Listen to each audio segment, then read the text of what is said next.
Divine souls, नमस्कार। उद्भव स्थिति संहार कारिणीं क्लेशहारिणीं सर्व श्रेयस्करीं सीतां नतोऽहं रामवल्लभाम्। सिया राममय सब जग जानी, करहु प्रणाम जोरी जुग पानी।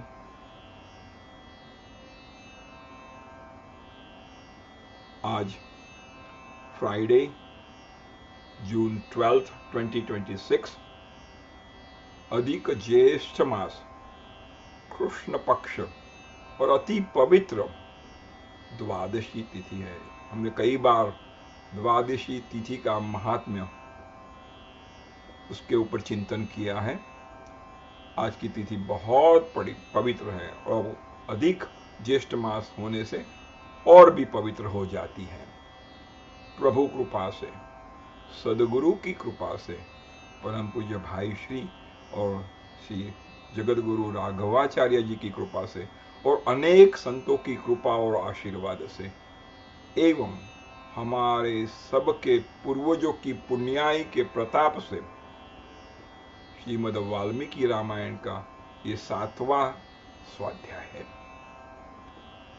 हमारा आज का स्वाध्याय रामायण के बाल कांड में से शुरू होगा। रामायण में अध्याय को सर्ग कहते हैं, इसलिए पहले सर्ग का ये स्वाध्याय है। अगले हफ्ते, पिछले हफ्ते हमने 31 श्लोक तक इस पहले सर्ग के ऊपर चिंतन किया था, तो अब हम 32वें श्लोक से शुरू करेंगे। वाल्मीकि और रामायण के प्रथम खंड के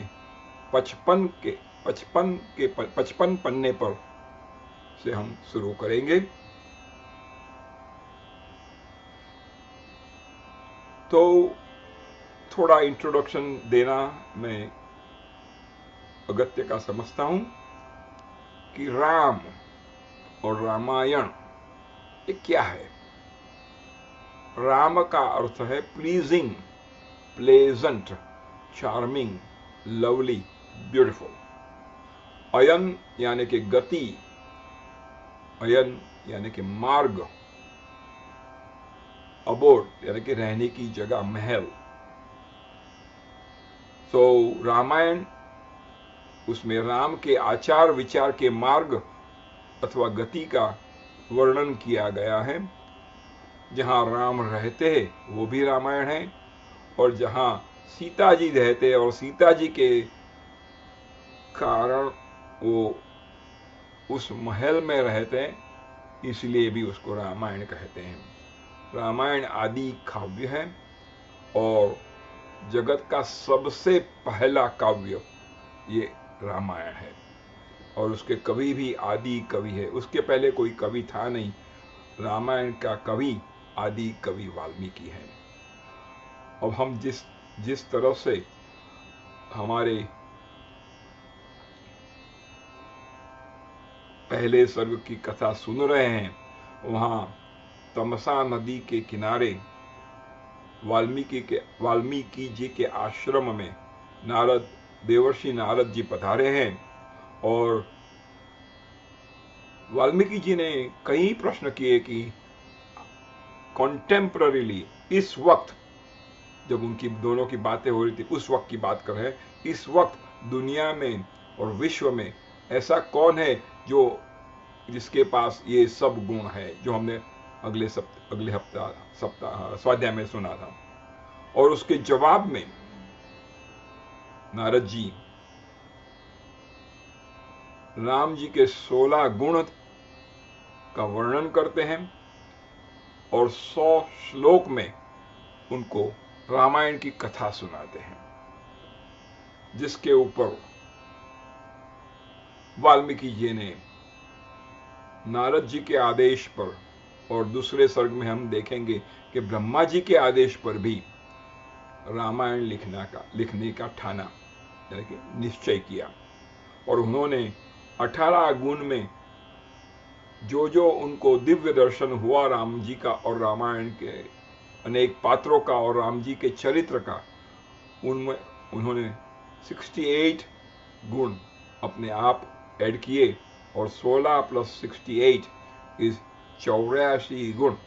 और रामायण की कथा, रामायण का चरित्र चिंतन हमको 84 लक्ष की भवाटवी से बचाता है, ऐसा साधु संतों का मानना है। 100 श्लोक को सुनकर रामायण की जो बीत चुकी हुई कथा थी, क्योंकि उस वक्त राम अयोध्या में राज कर रहे थे, जब नारद जी का और वाल्मीकि जी का संवाद हुआ, तब राम जी अयोध्या में राजा थे। तो उन्होंने सारा देखा रामायण जो गुजर चुका था, और उसके बाद जो होने वाला था उसका भी उनको दिव्य दर्शन और चिंतन हुआ। और 100 श्लोक को विस्तार करके वाल्मीकि जी ने 24,000 श्लोक लिखे रामायण में। ज्यादातर ये अनुष्टुप छंद में है, और रामायण जी का मुख्य संदेश है सत्य, प्रेम और करुणा। तो आइए हम आगे बढ़ते हैं।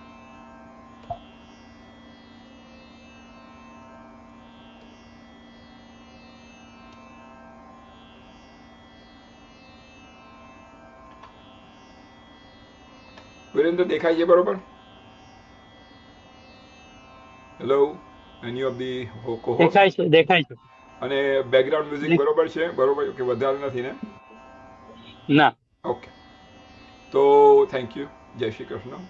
तो हमने अगले हफ्ते बालकांड के प्रथम सर्ग का अध्ययन किया था, उसको थोड़ा सा रिफ्रेश करेंगे। प्रथम सर्ग में नारद जी का वाल्मीकि मुनि को संक्षेप में रामचरित्र सुनाना, और नारद जी से वाल्मीकि जी ने कई प्रश्न किए।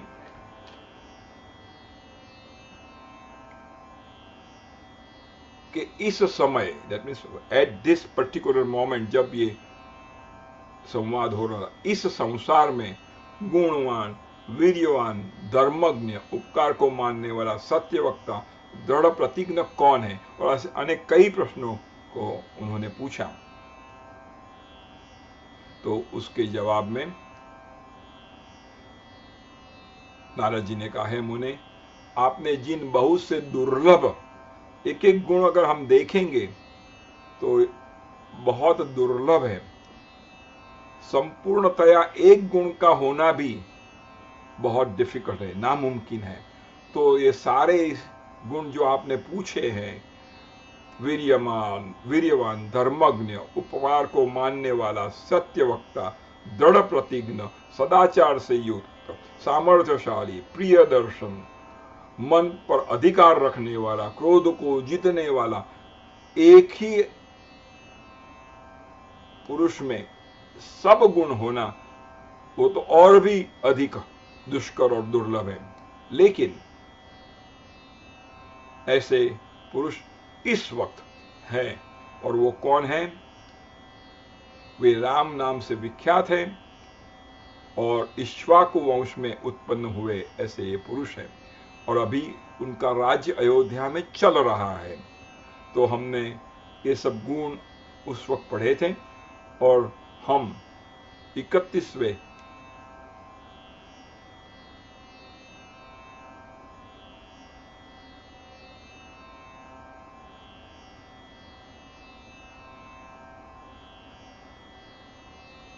श्लोक तक आए थे कि चित्रकूट में श्री सीता माता और राम जी रमणीय पर्णकुटी बनाकर उसमें सानंद रहने लगे, जो खूब खूब खुद आनंद स्वरूप है। वो कहां भी जाएगा, कहीं भी जाएंगे, कभी भी जाएंगे, तो वहां उनको आनंद और आनंद ही प्राप्त होगा। ऐसे तो पर्णकुटी में ये दोनों चक्रवर्ती राजा और चक्रवर्ती राजा की बेटी, चक्रवर्ती राजा की बहू और चक्रवर्ती राजा की पत्नी कुछ भी सुविधाएं न होने के बावजूद भी आनंद में रहते थे। इससे हमें सीखना है कि आनंद बाहर नहीं है, आनंद हम में है। उसको हम कैसे देखते हैं उसके ऊपर सब आधार रहता है। तो आइए 32वें श्लोक से हम शुरू करेंगे। चित्रकूटम गते रामे पुत्र शोकातुरस्तदा राजा दशरथ स्वर्गम जगाम विलपन सुतम। राम के चित्रकूट चले जाने पर पुत्र शोक से पीड़ित राजा दशरथ उस समय पुत्र के लिए यानी कि उसके नाम ले लेकर विलाप करते हुए हे राम हे राम हे राम करते हुए स्वर्गगामी हुए।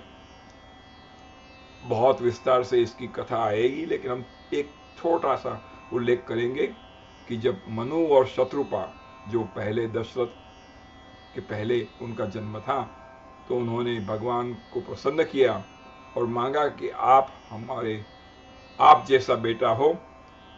तो भगवान ने कहा कि मेरे जैसा बेटा और कौन हो सकता है, मेरे जैसा कौन हो सकता है, मैं ही आपके बेटे के स्वरूप में जब आप अयोध्या के राजा होंगे तब आऊंगा। तब दशरथ जी ने और भी एक चीज मांगी और कहा कि मेरी मृत्यु आपके विरह में हो। तो उस वरदान के फलस्वरूप उनको ये दिव्य मृत्यु प्राप्त हुई। तो आइए हम आगे बढ़ते हैं। उनके स्वर्ग गमन के पश्चात वशिष्ठ आदि प्रमुख ब्राह्मणों द्वारा राज्य संचालन के लिए नियुक्त किए जाने पर भी, यहां भी लिखा है, महाबलशाली वीर भरत ने राज्य की कामना न करके पूज्य राम को प्रसन्न करने के लिए वन को ही प्रस्थान किया। ये बहुत प्यारा श्लोक है। गते तु तस्मिन् भरतो वशिष्ठ प्रमुखै द्विजैः नियुज्यमानो राज्याय नैषद राज्यम महाबलम। भरत कोई वीक आदमी नहीं थे, सशक्त थे, महाबलशाली थे। वो राज्य कर सकते थे और राज्य की संरक्षा भी कर सकते थे और वो वीर भी थे। और उनको दशरथ जी ने जो कई को 2 वरदान दिए, उसके आधार पर राज्य मिल चुका था। राज्य के सर्व मंत्रियों ने और ब्राह्मणों ने और वशिष्ठ मुनि जो उनके कुल गुरु हैं, उन्होंने भी उनको बहुत कहा कि आप इस राज्य को ग्रहण करें, इसकी धुरा संभालें और आप अयोध्या के राजा हो। फिर भी हमने भरत के चरित्र की कई बार उनके चरित्र पर चिंतन किया है। तो भरत जी कहते हैं नहीं, मैं राम को वापस लेकर आऊंगा और उनको गादी पे बिठाऊंगा, मैं उनका दास हूं। तो भगवान राम को प्रसन्न करने के लिए, उनको वापस लाने के लिए वो वन को प्रस्थान किए, जहां भगवान श्री राम, सीता और लक्ष्मण थे। राम पाद प्रसादकः, पूज्य राम को प्रसन्न करने के लिए। तो भरत जी का ये चरित्र हमको सिखाता है कि हम भी जो कुछ भी करें राम की प्रसन्नता के लिए करें, अपनी प्रसन्नता के लिए नहीं, राम की प्रसन्नता। मैं जो भी कर रहा हूं, क्या मेरे भगवान इससे आनंदित होंगे? अगर ये प्रश्न का जवाब हां है, हमें जरूर उस चीज को, उस कार्य को आगे बढ़ाना है। तो पूज्य राम को प्रसन्न करने के लिए अथवा तो कृष्ण को प्रसन्न करने के लिए, अगर आपके पूज्य देव इष्ट देव हनुमंत बाबा है तो हनुमंत को प्रसन्न करने के लिए, अगर आपके पूज्य देव देवी हैं, अंबा माता हैं, तो उनको प्रसन्न करने के लिए जो भी हम करें, उनको प्रसन्न करने के लिए करें, ऐसा हमको इसमें से बोध मिलता है। 35वां श्लोक हम देखेंगे। गत्वा तु स महात्मानं रामं सत्य पराक्रमम् अयाचद भ्रातरं राम आर्य भाव पुरस्कृतः त्वमेव राजा एव। फिर से एव शब्द का उपयोग किया है भरत जी ने। त्वम एव, तुम ही, you are the only one. तो धर्मज्ञ इति रामम वचो ब्रवीत, वहां पहुंचकर सद्भावना युक्त भरत जी ने, उनकी भावना बहुत दिव्य है। भरत का चरित्र इतना बड़ा है कि अगर उसको हम घंटों तक उस पर चिंतन करें फिर भी कम पड़ेगा। बड़ा दिव्य चरित्र है। तो उन्होंने अपने बड़े भाई, कैसे हैं वो भी, सत्य पराक्रमी और महात्मा, उनसे याचना की। और क्या कहा उन्होंने? उन्होंने कहा, हे धर्मज्ञ, आप तो धर्म के ज्ञाता हो, तो मैं आपको विनती करता हूं उस धर्म के आज्ञा के अनुसार, धर्म के आदेश के अनुसार आप ही, त्वमेव, आप भी नहीं, आप ही राजा हो।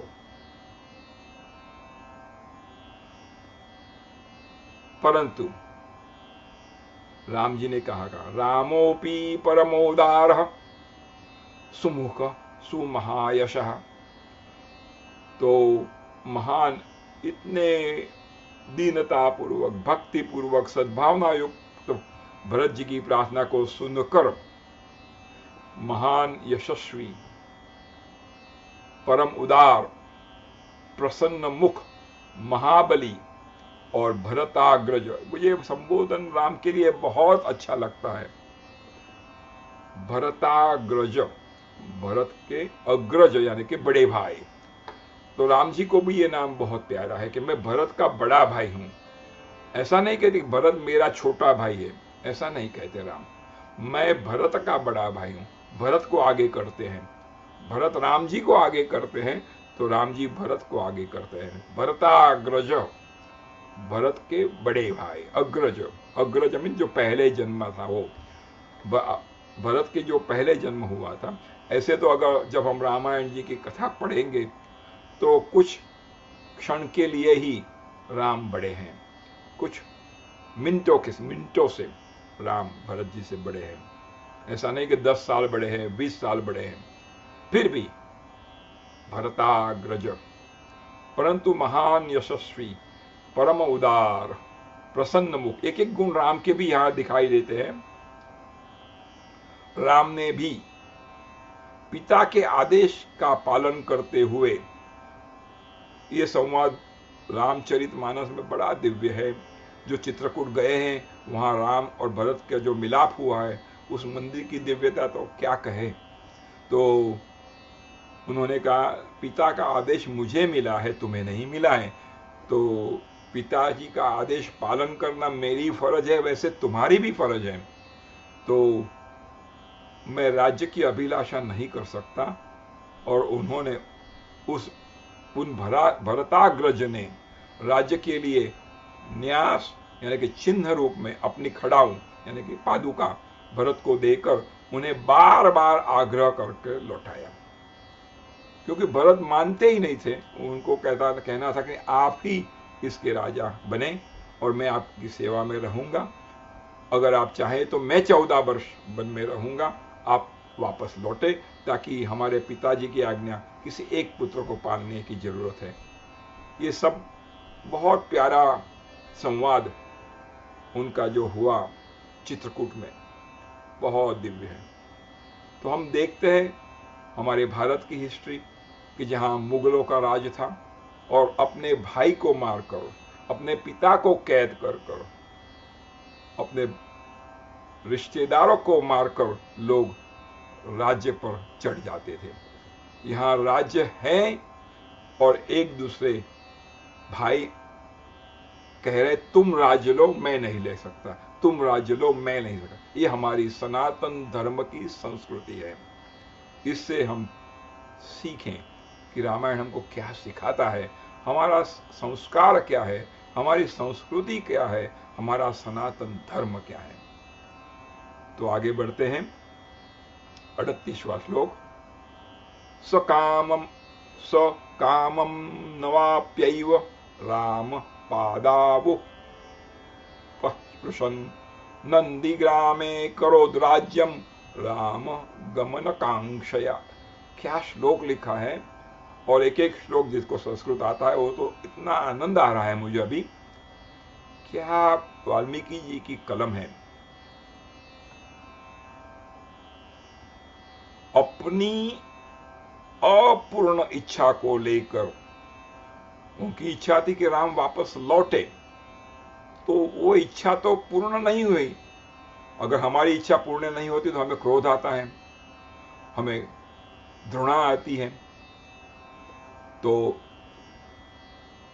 राम जी की वो कैसे राम जी से व्यवहार करते हैं। अपनी अपूर्ण इच्छा को लेकर ही भरत ने राम के चरणों का स्पर्श किया। राम पादाबु स्पृशन, बहुत सुंदर संस्कृत है। नंदीग्रामे क्रोध,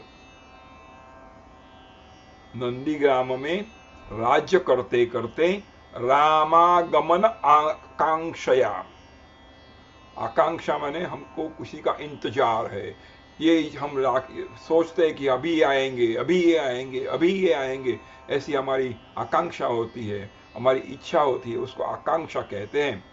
तो राम आगमनक आकांक्षा, राम के आगमन की प्रतीक्षा करते हुए उन्होंने नंदीग्राम में राज्य करने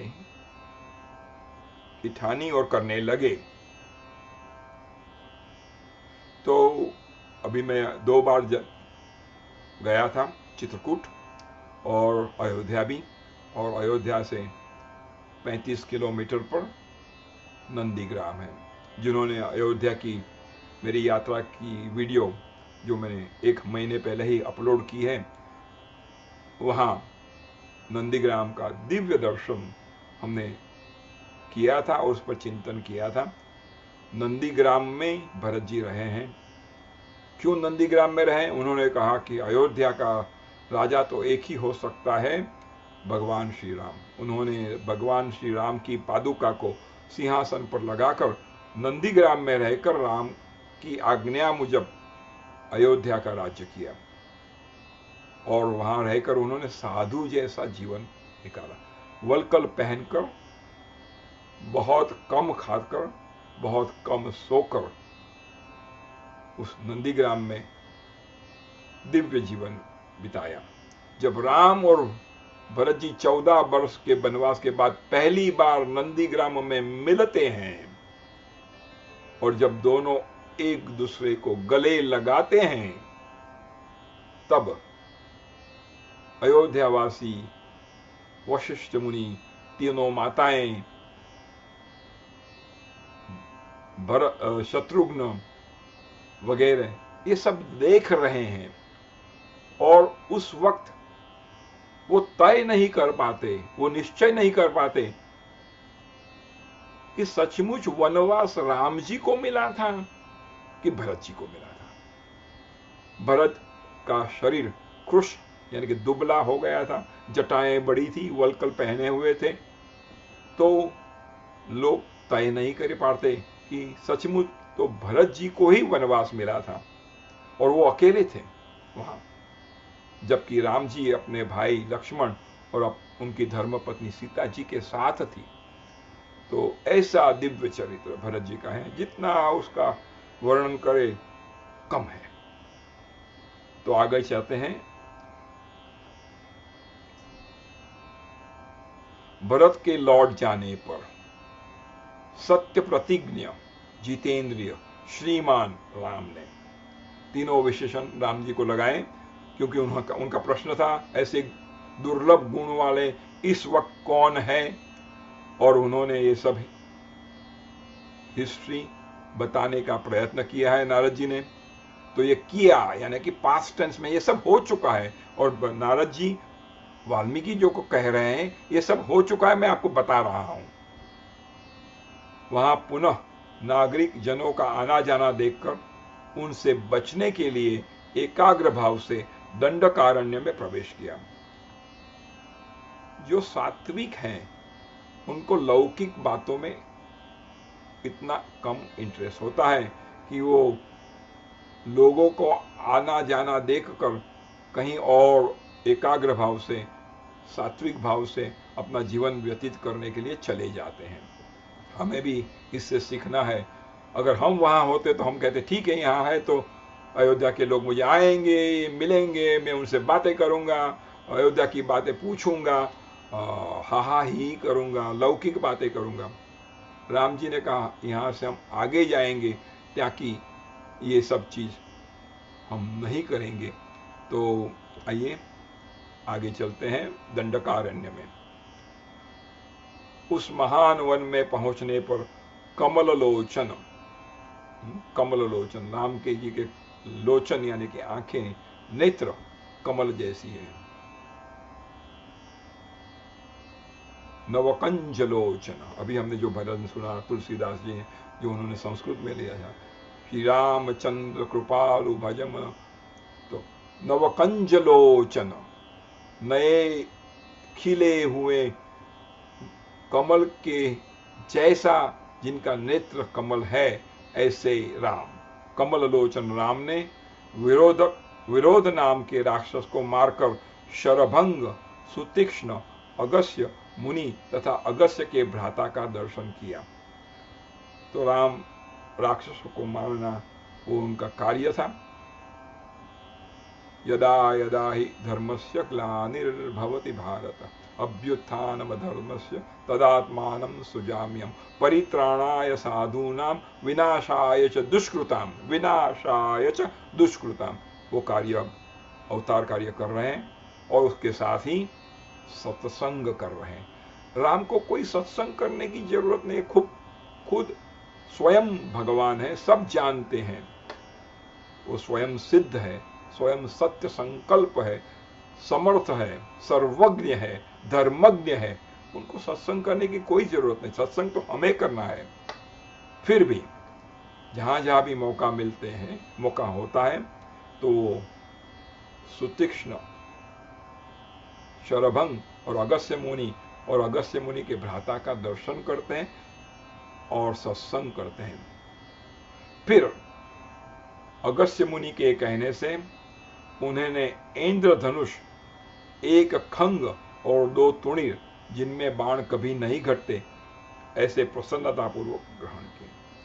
तो अगस्त्य मुनि ने उनको ये धनुष बाण और जिसमें वो बाण रखते हैं वो ऐसा था कि कभी वहां से बाण खुटेंगे नहीं, ऐसी चीजें उनको मिली। उन्होंने प्रसन्नतापूर्वक वो प्रसाद ग्रहण किया।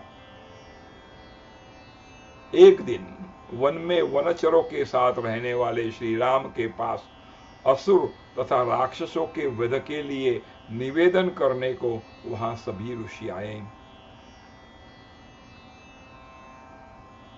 उस समय वन में श्री राम ने दंडकारण्यवासी अग्नि के समान तेजस्वी उन ऋषियों को राक्षसों के मारने का वचन दिया। जब ऋषियों ने कहा कि यहाँ राक्षस लोग हमारे यज्ञ में विघ्न करते हैं और गाय की हत्या करते हैं, ऋषियों की हत्या करते हैं, ब्राह्मणों की हत्या करते हैं, निर्दोष मानव की हत्या करते हैं, और उन्होंने यहां लिखा नहीं लेकिन आगे आएगा, हड्डियों का एक बड़ा पहाड़ जैसा उनको दिखाया कि ये सब उनकी हड्डियां हैं। तो राम जी बहुत विचलित हो गए और उन्होंने उसी वक्त ऋषियों को वचन दिया कि मैं इन सब राक्षसों का संहार करूंगा, और संग्राम में उनकी वध की प्रतिज्ञा की। वहां ही रहते हुए श्री राम ने इच्छा अनुसार रूप बनाने वाली जनस्थान निवासनी शूर्पणखा नाम की राक्षसी को लक्ष्मण के द्वारा उसकी नाक कटाकर कुरूप कर दिया।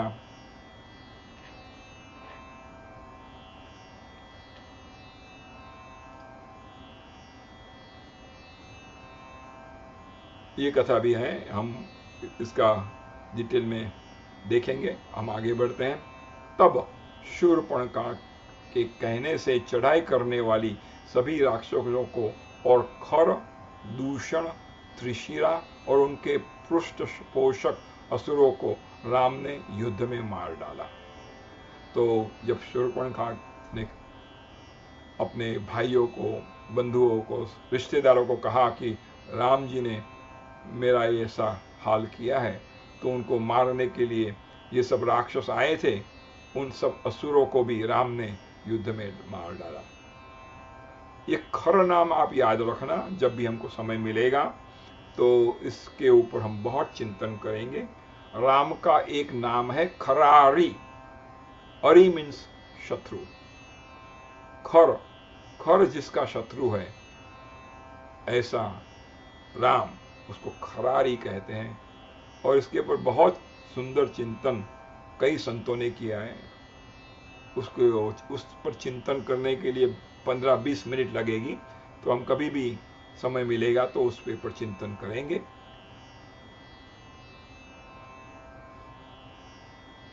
उस वन में निवास करते हुए राम ने उन्होंने जनस्थानवासी 14,000 राक्षसों का वध किया।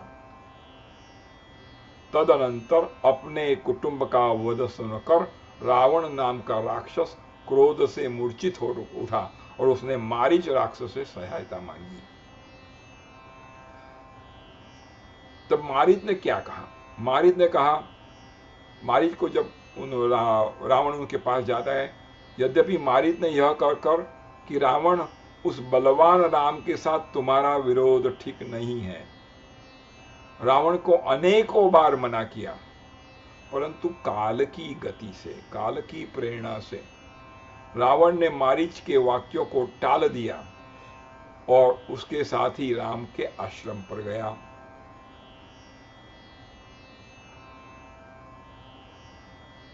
मायावी मारीच के द्वारा उसने दोनों राजकुमारों को आश्रम से दूर हटा दिया, जो हम जानते हैं। मारीच ने सोने के मृग का रूप लिया। राम जी ने सीता जी को के कहने पर उस मृग को पकड़ के ले आने के लिए गए और लक्ष्मण जी को सौंप के गए। जब मारीच को बाण लगा तब उसने हे राम ऐसा कहकर पुकारा। राम जी की लीला थी कि उस वक्त सीता जी ने लक्ष्मण जी को कई बार ठोका, उनके पर थोड़े क्रोधित भी हुए और लक्ष्मण जी विवश होकर लक्ष्मण रेखा दौड़कर वो राम जी के पीछे गए। तब रावण एक ब्राह्मण का, साधु का वेश लेकर भिक्षा के मांगने पर आता है। सीता जी को वो लक्ष्मण देखा कि बाहर आने के लिए विवश करता है धर्म के अनुसार, और फिर उसका अपहरण कर जाता है। जाते समय मार्ग में विघ्न डालने के कारण उसने जटायु नामक गृध्र का वध किया। गृध्र यानी कि गीध। 53वां श्लोक हम पढ़ेंगे, बहुत प्यारा श्लोक है।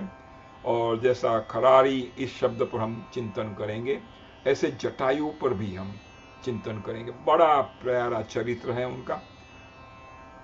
रुद्रम च निहितं दृष्ट्वा रतां श्रुत्वा च मैथिलीं राघव शोक संतप्तो विललापाकुलेन्द्रिय।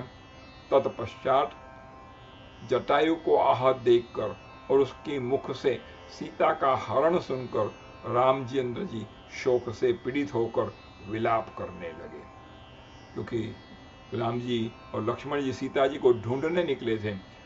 उस वक्त जटायु मृत प्राय होकर पड़ा था, उसके दोनों पंख रावण ने काट दिए थे। तो उस समय उन्होंने कहा कि आपकी सीता जी को रावण हरण करके ले गया है विमान में बिठाकर। तो उस वक्त राम जी को बहुत पीड़ा हुई, बहुत शोक हुआ और वो विलाप करने लगे। और उस वक्त उस शोक के हिसाब से, दुख के हिसाब से उनकी सभी इंद्रियां व्याकुल हो उठी थी। इतना सारा प्रेम भगवान श्री राम अपनी पत्नी को, सीता जी को करते थे। और फिर क्या कहा उन्होंने, मैं ये 3 शब्द ही पढ़ूंगा ताकि हम आगे बढ़ सकें। गृध्रम दग्ध्वा जटायुषम महाबाहु ददाह। फिर उसी शोक में पड़े हुए उन्होंने, यानी कि राम जी ने, जटायु गृध्र यानी कि गीध का अग्नि संस्कार किया।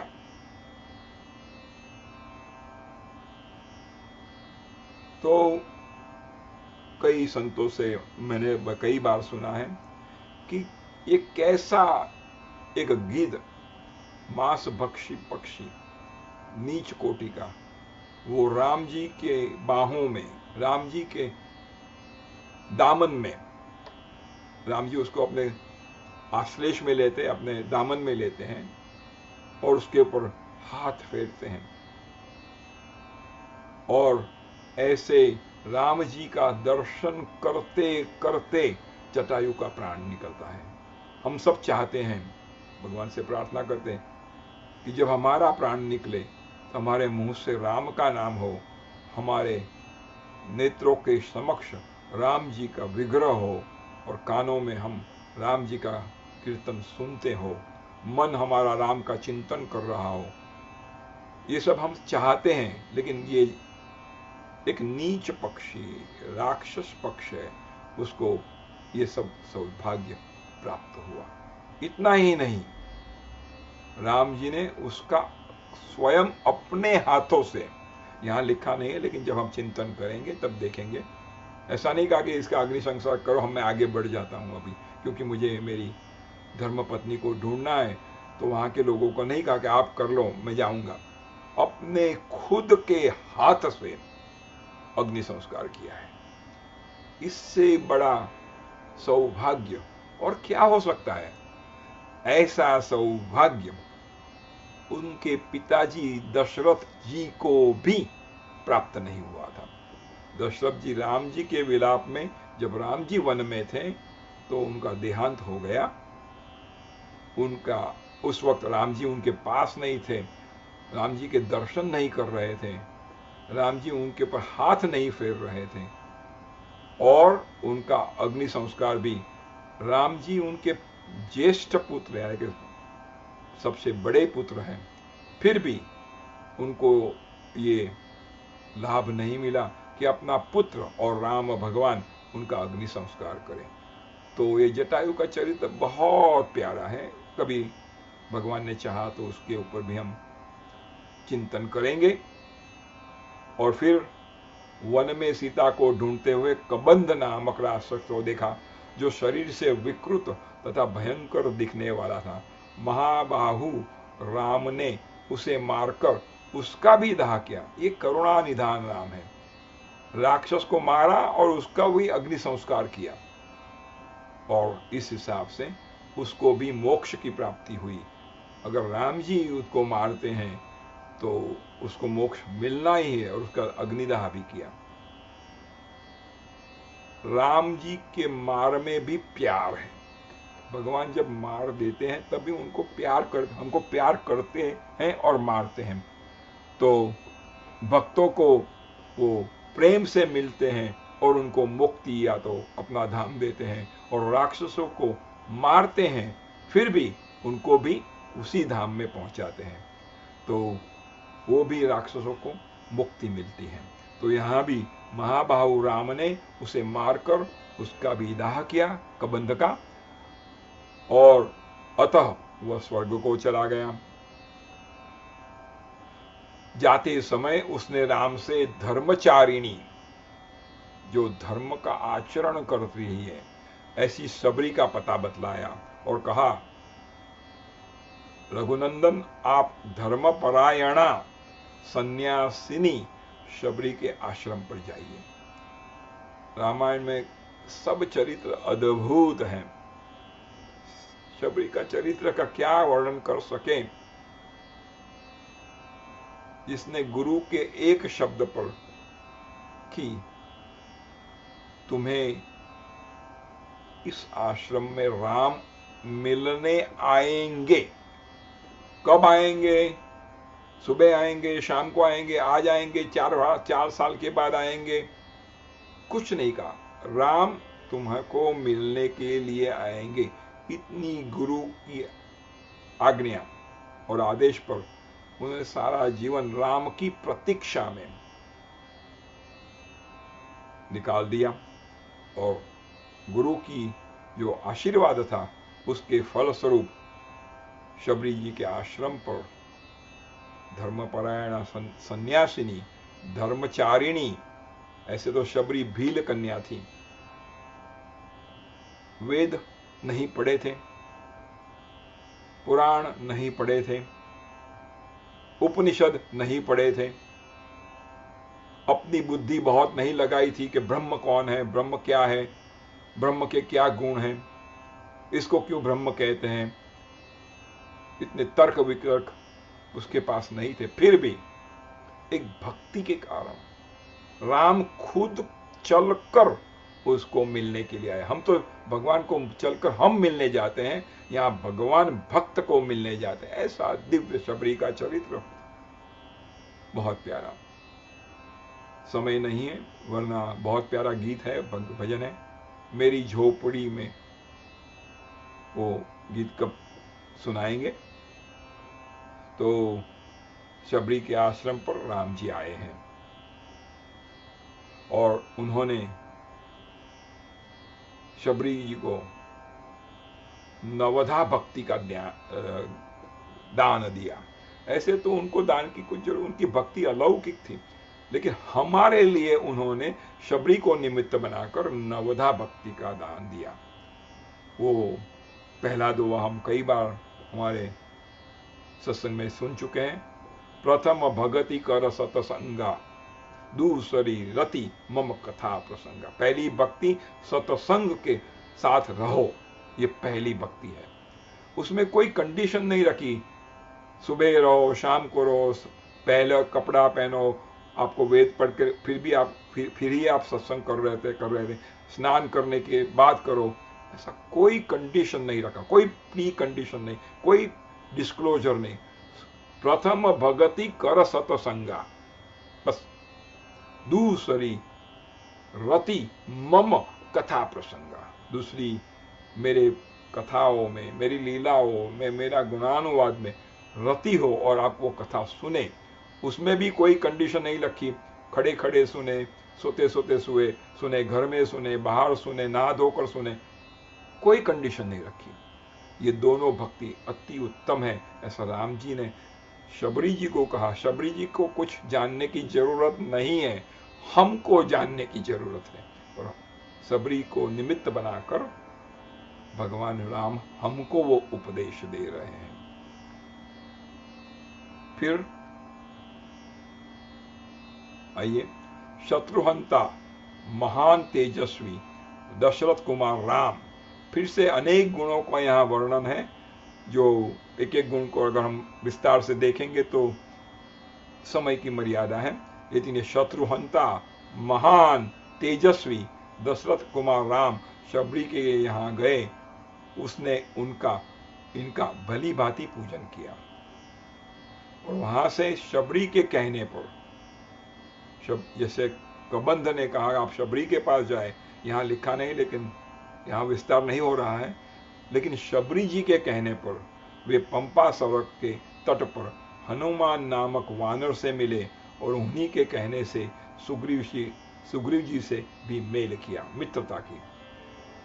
तो यहाँ दो चरित्र बड़े अद्भुत हैं, एक तो नारद, देवर्षि नारद, और दूसरा हनुमान चरित्र। जिन जिन को नारद मिले हैं, ध्यान देना, जिन जिन को नारद मिले हैं, देवर्षि नारद मिले हैं, उनको भगवद प्राप्ति हुई है। फिर से जिसने नारद जी का सत्संग किया और जिस पर नारद जी ने कृपा की, उन सब को भगवत प्राप्ति हुई। जैसे कि ध्रुव जी को,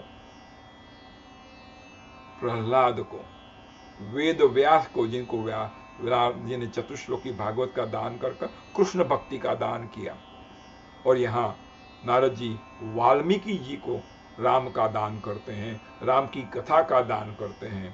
तो जिनको नारद जी मिले हैं, सबको भगवत प्राप्ति हुई है। हम 10 भागवत जी में जब जाएंगे और नरसिंह अवतार की कथा सुनेंगे, उस वक्त जब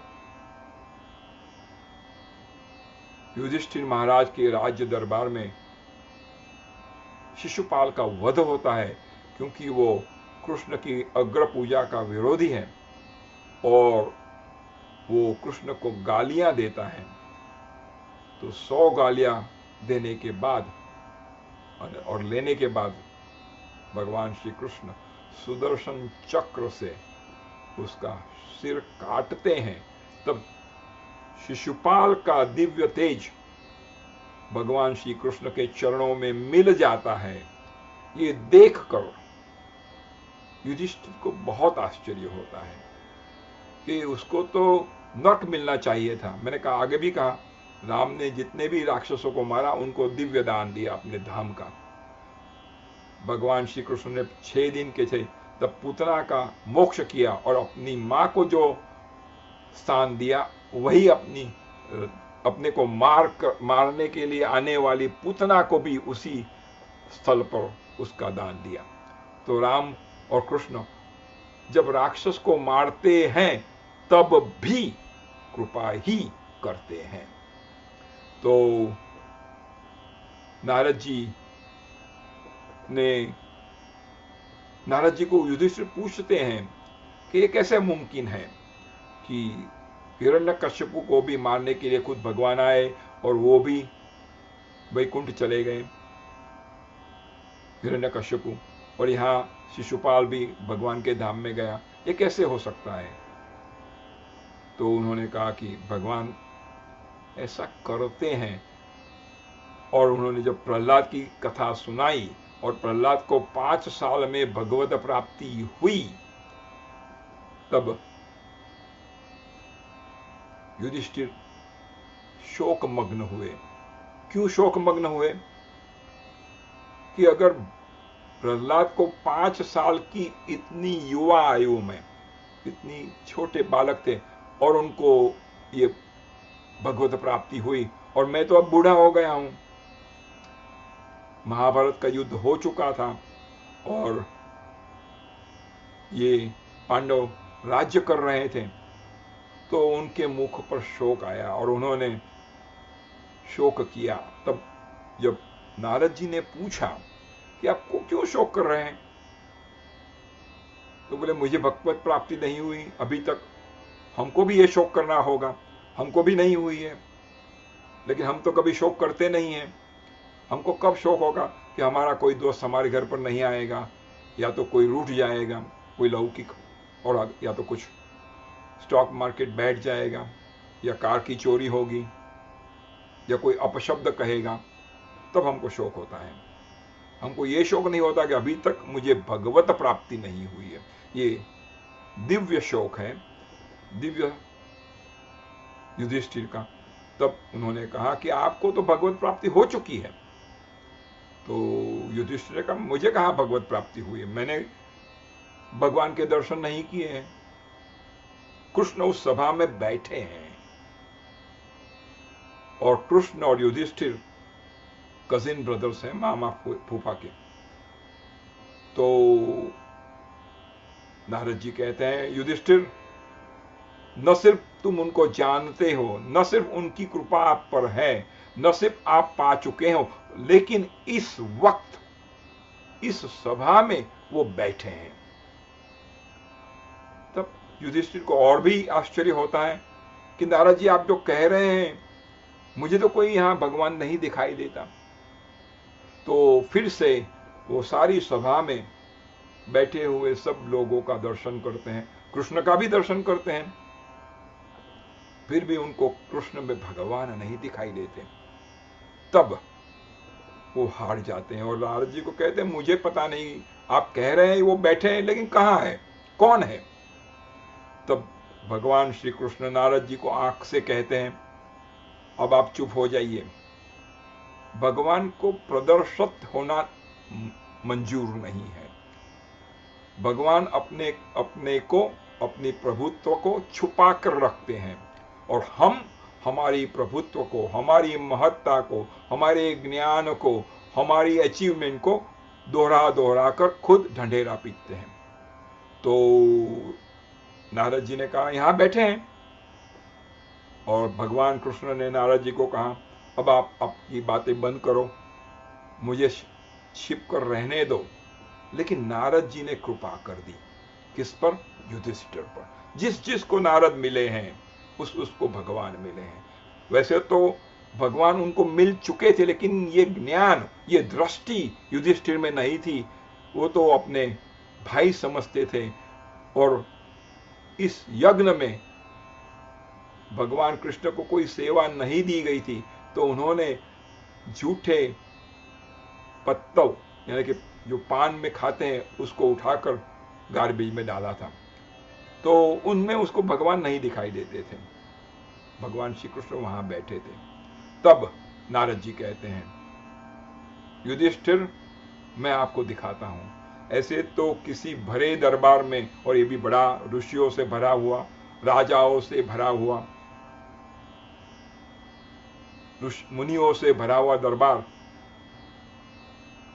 तो उनके सामने किसी की और उंगली दिखाना भी पाप है, या तो दोष गना जाता है। तो नारद जी कहते हैं युधिष्ठिर, तुम क्या समझते हो? ये सारे मुनि लोग, ये सारे ऋषि लोग, चतुर्वेदी ब्राह्मण, दिव्य तेजस्वी आत्माएं आपके यज्ञ में बिन बुलाए आए हैं, बिन बुलाए। क्या आपके यहां खाने के लिए आए हैं? क्या आपका दर्शन करने के लिए आए? नहीं नहीं नहीं नहीं, वो इस भगवान जो यहां बैठे हैं उनका दर्शन करने के लिए आए। तो युधिष्ठिर का वो समझ चुका हूं, लेकिन वो कौन है? तब नारद जी अपनी मर्यादा को तोड़कर भगवान श्री कृष्ण के सामने उंगली करके कहते अयम ब्रह्म, ये ब्रह्म है, अयम ब्रह्म। तब युधिष्ठिर को पता चलता है कि भगवान श्री कृष्ण स्वयं भगवान है। तो जिस जिस को नारद मिले हैं उनको दिव्य दृष्टि, दिव्य ज्ञान, दिव्य भक्ति मिली है और उनको भगवान प्राप्त हुए। तो ये भागवत जी की कथा में है, और रामायण में भी है, क्योंकि वाल्मीकि को राम का दान देने वाले नारद मुनि हैं। तो रामायण में भी ऐसा पात्र है, दिव्य पात्र, दिव्य चरित्र हनुमंत बाबा का। तो हम एक बार हनुमंत बाबा की जय जयकार करेंगे। हनुमंत बाबा की जय, हनुमंत बाबा की जय, हनुमंत बाबा की जय। तो यहां पहली बार हनुमान और राम का मिलन है, बड़ा दिव्य। रामचरितमानस में उसको बहुत प्यार से गाया है, और वाल्मीकि रामायण में तो उससे भी ज्यादा, क्योंकि मेरा अभ्यास अभी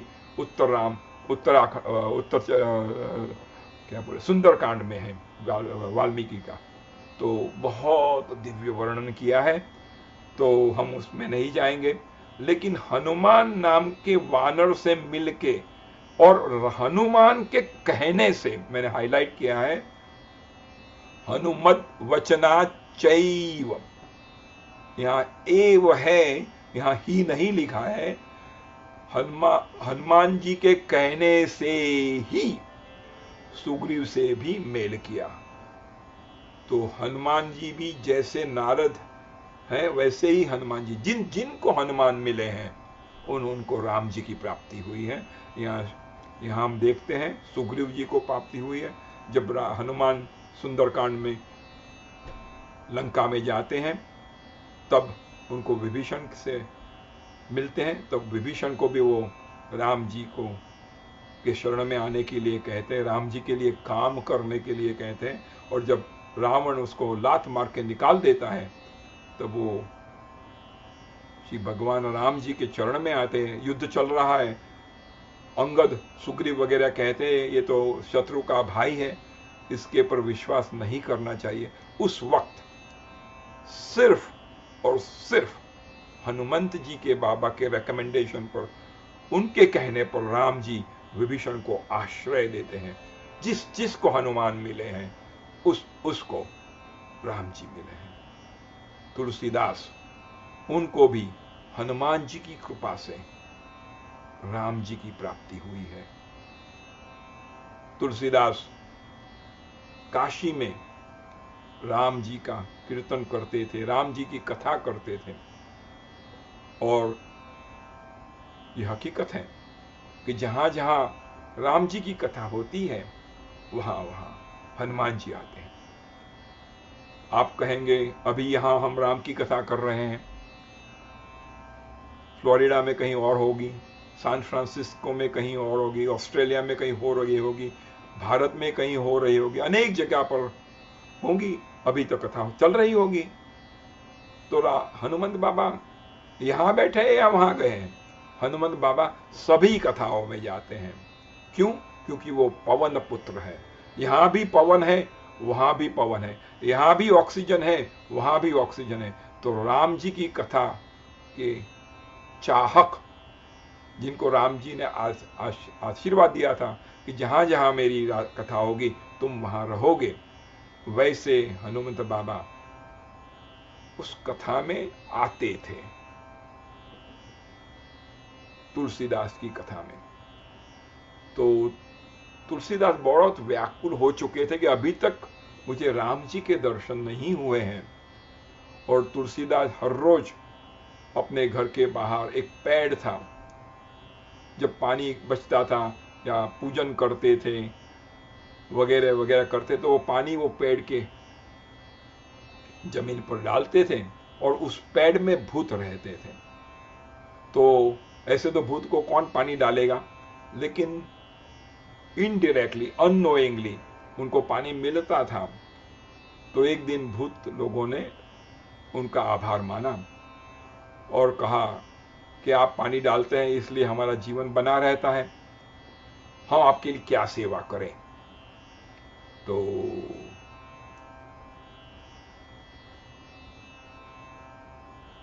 तुलसीदास कहते हैं मेरी तो एक ही अभिलाषा है कि राम जी का दर्शन हो, तो आप हम मुझे राम जी का दर्शन करवाइए। तो भूत पिशाच कहते हैं हम राम जी को नहीं पहचानते, नहीं हमने राम जी को देखा है, तो हम आपको राम जी से तो नहीं मिला सकते, लेकिन राम जी के भक्त और राम जी के दास उनको हम जानते हैं और हम उनसे आपको मिलाएंगे, हनुमंत बाबा को। तो तुलसीदास बहुत आनंद में आ गए, वो मुझे हनुमंत बाबा के दर्शन होंगे तो हनुमंत बाबा मुझे राम तक ले जाएंगे, तो आप मुझे हनुमंत बाबा से मिलाइए। तो उन्होंने कहा भूत पिशाचों ने, वो आपकी कथा में हर रोज आते हैं, क्योंकि जहां जहां राम जी की कथा होती है वहां वहां हनुमंत बाबा आते हैं। तो जैसे युधिष्ठिर को भगवान कृष्ण में भगवान नहीं दिखते थे, वैसे तुलसीदास सोचने लगते हैं कि मैंने तो कभी हनुमान जी को मेरी कथा में आकर बैठते हुए नहीं देखा है, और आप कहे तो हर रोज आते हैं। तो कहते हैं वो डिस्गाइज, छद्म वेश में आते हैं। वो एक कोड, यानी कि जिसको लेप्रोसी हुआ है, ऐसे बूढ़े स्वरूप में आते हैं, सबसे पहले आते हैं और सबसे अंतिम जाते हैं। ये हनुमान जी से सीखना है। हम जब कथा में जाएंगे तो सबसे पहले जाकर बैठना है और सब चले जाए फिर हमें जाना है, ताकि हमको सारा सत्संग उसका लाभ मिले। तो हनुमान जी ने कहा मैं कैसे पहचानूंगा?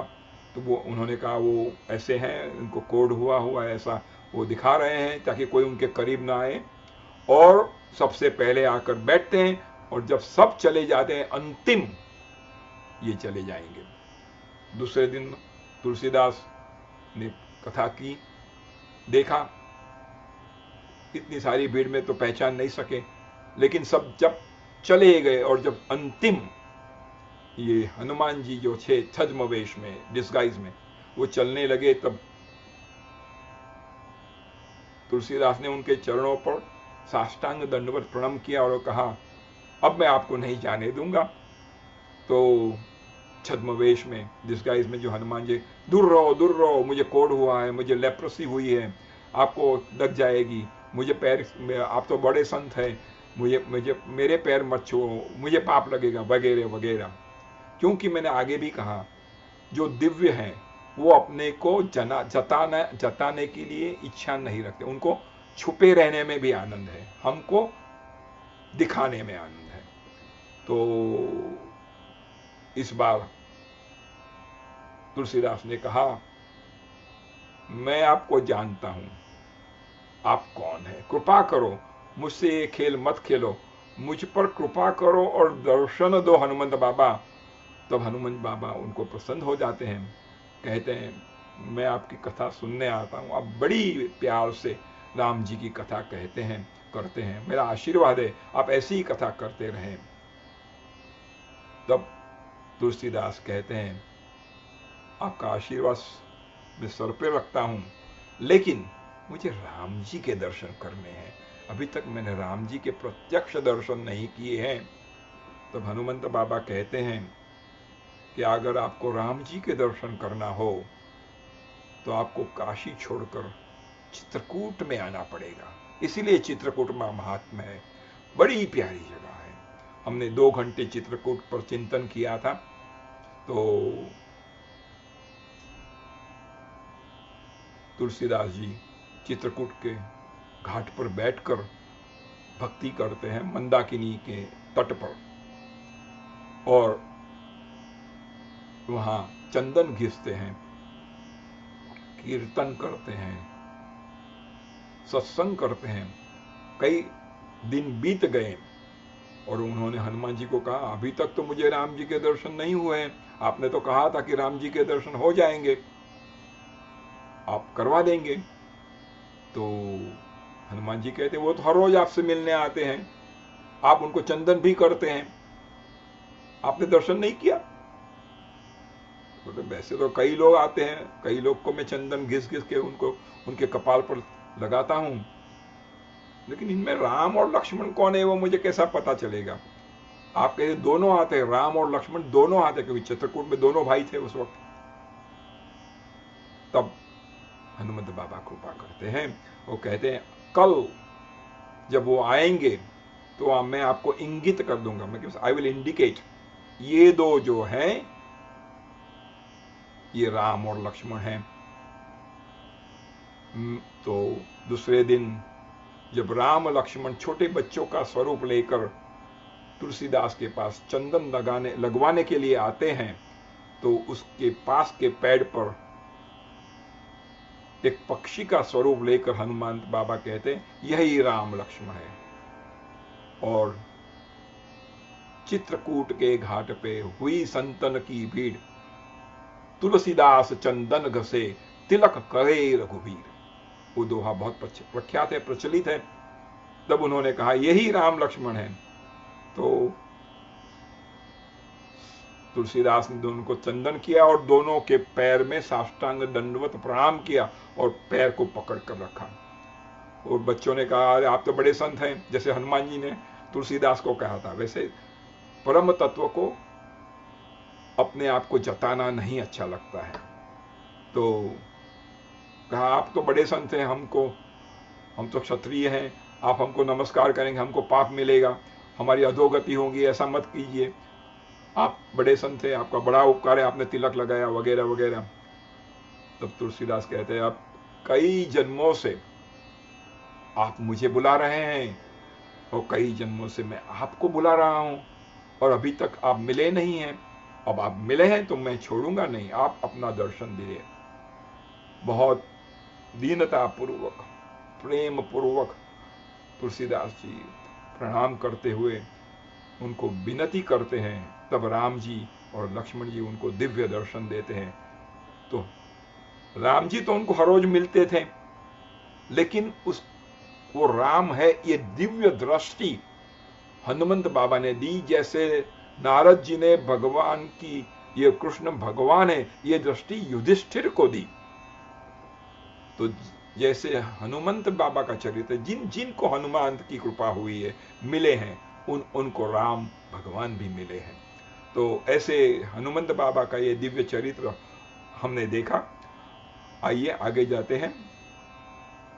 तदनंतर महाबलवान राम ने आदि से ही लेकर जो कुछ हुआ था वह और विशेषतः सीता का वृत्तांत सुग्रीव को कह सुनाया। वानव सुग्रीव ने राम की सारी बातें सुनकर उनके साथ प्रेम पूर्वक अग्नि को साक्षी बनाकर मित्रता की। ये भी हनुमंत बाबा की कृपा है। उसके बाद वानर राज सुग्रीव ने स्नेहवश वाली के साथ वैर होने की सारी बातें राम से दुखी होकर बतलाई। फिर कभी इसके बारे में बातें करेंगे। अभी तो तीसरा हफ्ता हमको लेना पड़ेगा इस अध्याय को पूर्ण करने के लिए। उस समय राम ने वाली को मारने की प्रतिज्ञा की, क्योंकि दोस्त की मित्रता निभानी है। दोस्त का मित्र का शत्रु है तो मेरा भी शत्रु है। तब वानव सुग्रीव ने वहां बाली के बल का वर्णन किया, क्योंकि सुग्रीव को राम के बल के विषय में बराबर शंका बनी रहती थी। तो सुग्रीव तो पहली बार मिलता है राम जी से, तो राम जी कहते हैं कि कोई बात नहीं, मैं वाली का वध कर लूंगा, लेकिन सुग्रीव को विश्वास नहीं होता है। सुग्रीव का कैरेक्टर भी बड़ा अद्भुत है। शायद सुग्रीव का कैरेक्टर, चरित्र हमसे मिलता जुलता है। हमको भी भगवान में इतनी श्रद्धा नहीं है। हमको भी भगवान के कर्तव्य पर, भगवान की कृपा पर, भगवान की एबिलिटीज पर शंका है। हम दुनियादारी के लोगों पर, दुनियादारी के इंस्ट्रूमेंट्स पर इतना भरोसा करते हैं कि उतना भरोसा का 1/100th भी भरोसा हम भगवान पर नहीं करते हैं। तो हमको भगवान की शक्ति पर, भगवान की कृपा पर बहुत शक है, इसलिए हमें उनकी प्राप्ति भी नहीं होती है। हम बुद्धिजीवी हैं जैसे सुग्रीव हैं, तो उसको भी राम जी की एबिलिटीज पर, राम जी के बल पर, राम जी के वीर्य पर, राम जी के ऐश्वर्य पर, राम जी की वचन पर शंका थी। तो हम यहीं रुकेंगे। अगली कथा हम अगले शुक्रवार को देखेंगे। हो सके तो अगले सप्ताह में इस प्रथम सर्ग को हम परिपूर्ण भी करेंगे। तो श्री कृष्णार्पणमस्तु। जय जय श्री सीताराम, जय जय श्री सीताराम, जय जय श्री सीताराम।